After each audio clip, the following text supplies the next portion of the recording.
ನಮಸ್ತೆ ಎಲ್ರಿಗೂ, ನಮ್ಮ ಚಾನಲ್ಗೆ ಸ್ವಾಗತ. ಕಾವ್ಯ ಕಾಲೇಜಿನಲ್ಲಿ ಎಲ್ಲರಿಗೂ ಸೈಲೆಂಟ್ ಹುಡುಗಿ ಅಂತ ಗೊತ್ತು. ಅವಳು ಯಾರ ಜೊತೆನೂ ಜಾಸ್ತಿ ಮಾತಾಡಲ್ಲ. ಆದ್ರೆ ಅವಳ ಹೃದಯದಲ್ಲಿ ಒಬ್ಬ ಇದ್ದ. ಅವನು ಅರ್ಜುನ್. ಅರ್ಜುನ್ ಕ್ಲಾಸ್ನಲ್ಲಿ ಎಲ್ಲರನ್ನೂ ನಗಿಸುವ ಹುಡುಗ. ಕಾವ್ಯ ಅವನನ್ನು ಮೊದಲ ಸಲ ನೋಡಿದಾಗಲೇ ಅವಳ ಜೀವನ ಬದಲಾಗಿತ್ತು.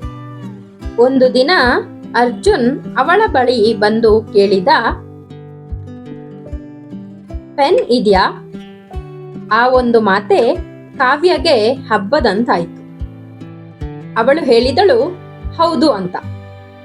ಆದ್ರೆ ಅವಳ ಹೃದಯ ಜೋರಾಗಿ ತಡಕಾಡಿತ್ತು.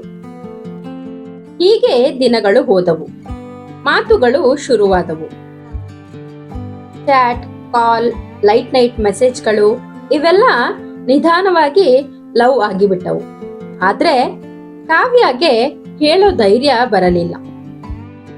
ಒಂದು ರಾತ್ರಿ ಅವಳು ಧೈರ್ಯ ಮಾಡಿ ಮೆಸೇಜ್ ಟೈಪ್ ಮಾಡಿದಳು. ನಾನು ನಿನ್ನನ್ನು ಇಷ್ಟಪಡ್ತೀನಿ ಅರ್ಜುನ್. ಸೆಂಡ್ ಮಾಡಬೇಕು ಅಂತ ಯೋಚಿಸಿದಳು.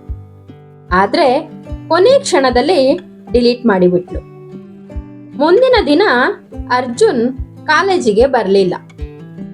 ಫ್ರೆಂಡ್ಸ್ ಹೇಳಿದ್ರು ಅವನಿಗೆ ಆಕ್ಸಿಡೆಂಟ್ ಆಗಿದೆ. ಕಾವ್ಯ ಹೃದಯ ಒಡೆದು ಹೋಯ್ತು. ಅವಳು ಆಸ್ಪತ್ರೆಗೆ ಓಡಿ ಬಂದಳು.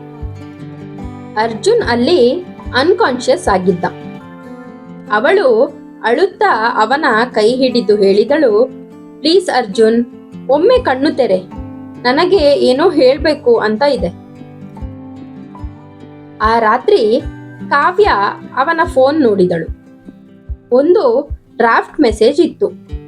ಕಾವ್ಯ, ನಾನು ನಿನ್ನನ್ನ ಇಷ್ಟಪಡ್ತೀನಿ, ನಾಳೆ ಹೇಳ್ಬೇಕು ಅಂತ ಇದ್ದೆ.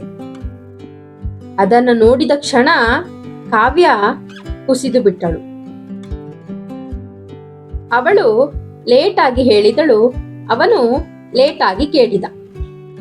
ಕೆಲವೊಮ್ಮೆ ಲವ್ ಇರುತ್ತೆ, ಆದ್ರೆ ಹೇಳೋದಕ್ಕೆ ಟೈಮ್ ಇರೋದಿಲ್ಲ. ಟೈಮ್ ಇದ್ದರೆ ಅವರು ಇರೋದಿಲ್ಲ. ಕಾವ್ಯ ಮತ್ತು ಅರ್ಜುನ್ ಪ್ರೀತಿ ಹೀಗೆ ಆಗಿತ್ತು. ಅದಕ್ಕಾಗಿ ಯಾರಿಗಾದ್ರೂ ಏನಾದ್ರೂ ಹೇಳ್ಬೇಕು ಅಂತ ಇದ್ರೆ ಯೋಚನೆ ಮಾಡದೇನೆ ಮೊದಲೇ ಹೇಳಿಬಿಡಿ.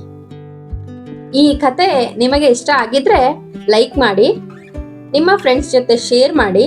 ಸಬ್ಸ್ಕ್ರೈಬ್ ಮಾಡದೆ ವಿಡಿಯೋನ ಇಷ್ಟೊತ್ತು ನೋಡಿದ್ರೆ ಪ್ಲೀಸ್ ಸಬ್ಸ್ಕ್ರೈಬ್ ಮಾಡಿ. ನಿಮ್ಮ ಅನಿಸಿಕೆ ಅಭಿಪ್ರಾಯಗಳನ್ನ ಕಾಮೆಂಟ್ ಸೆಕ್ಷನ್ ಅಲ್ಲಿ ಕಮೆಂಟ್ ಮಾಡಿ.